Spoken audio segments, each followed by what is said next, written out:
माननीय सभासदों, माननीय उपसभापति जी, Shri Mahesh Poddar to continue his speech. माननीय चेयरमैन साहब उसका निर्णय दे चुके हैं, मैं उस पर दोबारा कुछ नहीं कर सकता। ये ऑर्डिनेंस रिप्लेसिंग बिल है, हम सबका कॉन्स्टिट्यूशनल ऑब्लिगेशन है, इसकी तिथि आज खत्म होगी। मैंने फिर अनुरोध किया। महेश पोद्दार जी, उपसभापति महेश पोद्दार जी, कल आप बोल रहे थे, अपना भाषण जारी रखें please. Nothing will go on record. Mahesh Poddar ji, मैं बार बार आग्रह करूंगा please. Enemy property amendment and validation act 2017 पे चर्चा हो रही थी, तो मैं परेशान था कि ये बिल पुराने दिनों से इफेक्टिव क्यों किया जा रहा है, और वैसे बिल जबकि राष्ट्रीय संपत्ति को राष्ट्र के लिए लेना हो उसके लिए कानून की आवश्यकता क्यों पड़ रही है। तब फिर मुझे जब माननीय जेटली जी के भाषण सुना तो पता चला कि कैसे राजा ऑफ महमूदाबाद द्वारा आग्रह वेल में ना आए, कृपया अपनी सीट पर जाएं। करके कोई बात रिकॉर्ड पे नहीं जा रही है। जिले में आप जानते ही ऑर्डिनेंस रिप्लेसिंग बिल है, आप सबसे अनुरोध है संपत्ति है उसको निजी संपत्ति बताया जा रहा था। और मैं धन्यवाद देना चाहता हूं कि अपनी सरकार को जो इन चीज़ों को रोकने के लिए उस समय उन्होंने एनिमी प्रॉपर्टी अमेंडमेंट बिल 17 लेके आए। महोदय, आज मैं जब इस कानून को देख रहा हूं तो समझ में आ रहा है कि क्यों इस कानून को बैक डेट से लाया गया और क्यों इस कानून की आवश्यकता पड़ी। इसके पीछे भी लगता है महमूदाबाद जैसी और बहुत सारी कहानियां हैं जिसमें कि हमारे कानून को ढाल बना करके ही गलत तरीके से आर्बिट्रेशन अवार्ड लिए जाते हैं, और इस आर्बिट्रेशन अमेंडमेंट बिल 2021 को ऐसे ही इलीगल प्रैक्टिसेस को रोकने के लिए ये कानून लाया गया है।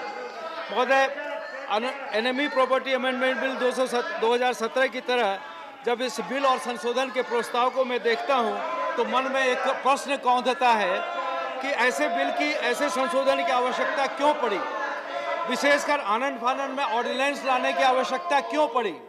महोदय, जब रेट्रोस्पेक्टिव इफेक्ट से लाने की आवश्यकता क्यों पड़ी, तो फिर ये पता चलता है कि कहीं ना कहीं धुआं है, और जब धुआं है तो कहीं ना कहीं आग भी होगी, और जब फायर फाइटिंग का इंतजाम किया जा रहा है तो स्वाभाविक है जो अफेक्टेड लोग हैं उनके द्वारा हल्ला भी किया जाएगा।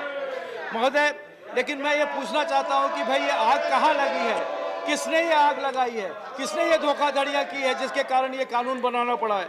और मैं समझता हूँ माननीय मंत्री जी से मेरी अपेक्षा होगी कि देश को बताएं कि किन लोगों ने ये काम किया, किस कारण से ऐसा कानून बनाना पड़ा, और क्या क्या गड़बड़ियां इसके पीछे हो, इसका इतिहास क्या है, ये समझना आवश्यक है। और देश ये जानना चाहता है, भारत ये जानना चाहता है कि ये कानून की आवश्यकता क्यों पड़ी। कहने का अभिप्राय है महोदय कि यदि बात भ्रष्ट तरीके के लिए अवार्ड से कॉन्ट्रैक्ट की हो रही है, ऐसे मामले पर स्टे के प्रावधान पर सदन चर्चा कर रहा है, तो जाहिर है देश को ऐसे कुछ मामले जरूर होंगे, दो चार करना पड़ा है, और हम भ्रष्ट गतिविधियों का शिकार भी हुए होंगे।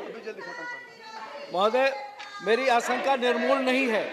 देश लगातार तरक्की कर रहा है और हम आगे बढ़ रहे हैं। हम ऐसे दौर में जबकि पूरी दुनिया के बॉर्डर्स खत्म हो रहे हैं और दुनिया भर की कंपनियां, निवेशक सरकारों के साथ में, निजी क्षेत्रों के साथ में कॉन्ट्रैक्ट कर रहे हैं, तो एक आवश्यकता हो जाती है कि ये कॉन्ट्रैक्ट का पालन सही तरीके से हो, वो कॉन्ट्रैक्ट सही तरीके से बने। सप्लाई, कंसल्टेंसी, ठेकेदारी, भुगतान, विवाद, आर्बिट्रेशन, अवार्ड, ये पूरा चेन है, और इस पूरे चेन में एक जगह भी यदि कोई बेईमानी होती है तो उसका प्रभाव पूरे देश को पड़ता है, हर अफेक्टेड कंसर्न व्यक्ति को पड़ता है।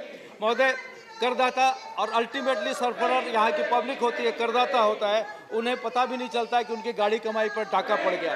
तो मंत्री जी, इस सदन को मैं फिर अनुरोध करूंगा कि बताएं कि ऐसी गड़बड़ियां कब हुई है, पूरे चेन में गड़बड़ी कहां कहां हुई है, कब कब हुई है, और ये देश जानना भी चाहेगा। महोदय, मेरी जानकारी में कुछ बायलैटरल एग्रीमेंट भी पिछले सालों में कैंसिल किए गए हैं जहां सरकार लिटिगेशन में है, कई राज्य सरकारें भी लिटिगेशन में हैं, तो करार रद्द करने की आवश्यकता क्या पड़ी। महोदय, इसमें मोटा मोटी जो प्रावधान किए गए हैं उसमें एक परंतुक लगाया गया है क्लॉज 3 में, जिसमें कि 1996 का संशोधन का प्रस्ताव है, जिसमें सेक्शन 36 में सब सेक्शन में एक परंतुक जोड़ने का है।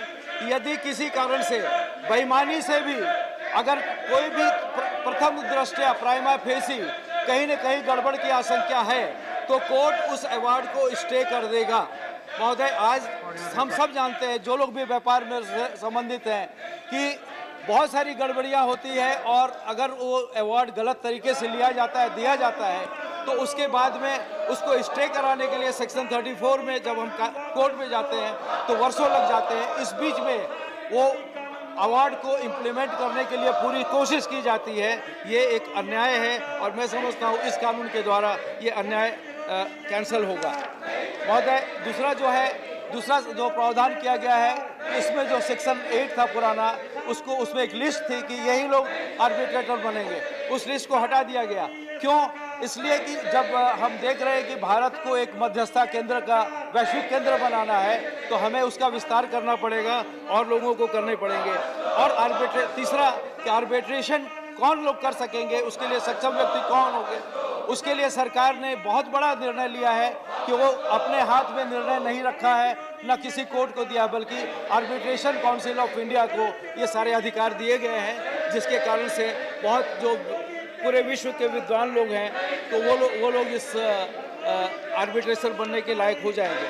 महोदय, अब हम ये देखें कि कुछ लोग ये कह सकते हैं कि justice delayed is justice denied, कुछ देरी की आशंका इसमें हो सकती है, लेकिन महोदय हमें यह नहीं भूलना चाहिए कि हमारी भारतीय कानून व्यवस्था का एक दूसरा प्रावधान है कि चाहे 100 मुजरिम छूट जाए, लेकिन एक गैर मुजरिम को सजा नहीं मिलनी चाहिए। और इस भावना के साथ में जब प्रधानमंत्री जी ने चौकीदारी की बात करते हैं, तो वो चौकीदारी जहाँ जहाँ जो बेईमानी हो रही थी उसको रोकने के लिए प्रावधान किए गए हैं और कड़े प्रावधान किए जाएंगे।